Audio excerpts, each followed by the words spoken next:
des montures rondes, années 30, des yeux de chat de 1950 ou des papillons, époque des 60s. Depuis 4 ans, Pauline Fur réalise un rêve de gosse, remettre les lunettes vintage au goût du jour. Tout ça, ce sont des lunettes que j'ai achetées sur des sites de seconde main ou bien dans des brocantes.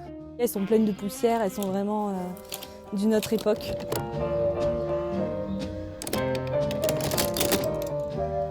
« 3000 paires stockées ici que cet ingénieur chimiste dans la vie répare une à une. »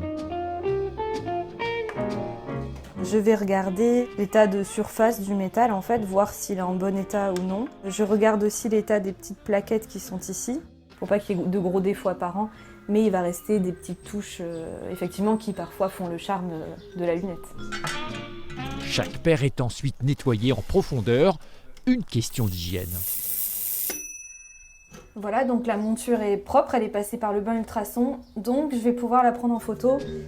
Une séance photo pour une exposition sur Internet où les belles d'antan sont mises en vente entre 60 et 150 € selon les modèles. De quoi racheter des stocks, cette passionnée ne vit pas de son activité, c'est d'abord une histoire de conviction. L'idée là de récupérer ces lunettes qui existent, ça permet de ne pas consommer d'autres matières pour en créer de nouvelles.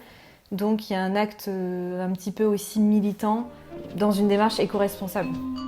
Le vintage, une tendance qui revient à la mode. Depuis la création de sa micro-entreprise, Pauline Fur a vendu 800 paires de lunettes.